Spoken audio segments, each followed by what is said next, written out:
Коми наблюдается всплеск количества обращений жителей, пострадавших от действий интернет-мошенников.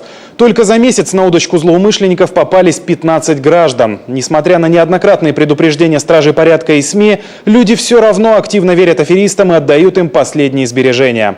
Антон Булаев об уроках и ошибках.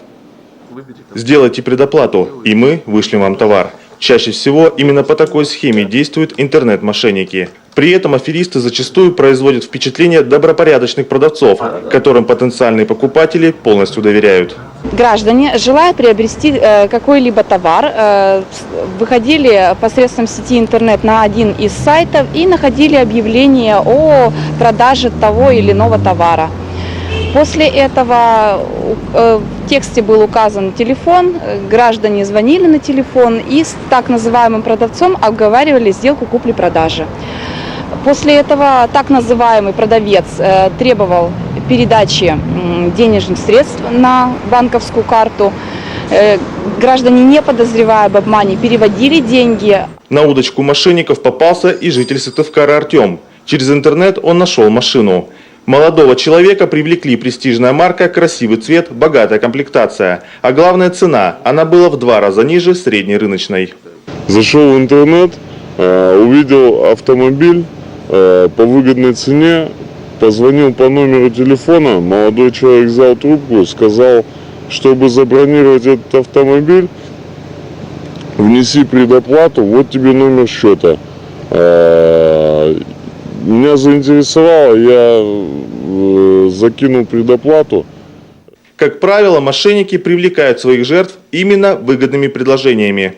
Но всегда требуют предоплату. В противном случае товар уйдет другому, более сговорчивому покупателю. При этом злоумышленники весьма убедительны. Мошенники в основном заверяют, что товар будет привезен, машина в основном говорят, что перегонят с одного города в другой, конечно же, предоставляют фотографии автотранспорта, который продают. Также это заниженная цена, в первую очередь, которая привлекает всегда граждан.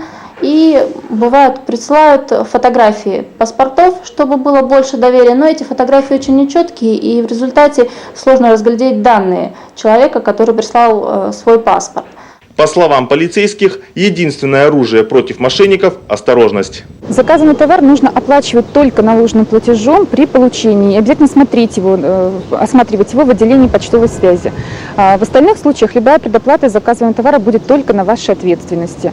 Раскрывать интернет-мошенничество довольно непросто, ведь злоумышленники могут находиться за сотни километров от своих жертв. Чаще всего аферисты указывают номера телефонов и реквизиты электронных кошельков, зарегистрированных на чужое имя. Стражи порядка в очередной раз просят граждан сохранять бдительность. Несмотря на многочисленные предупреждения, интернет-покупатели с завидной регулярностью поддаются на уловки преступников. Антон Булаев, Василий Янин, телеканал Юрган, Сыктывкар.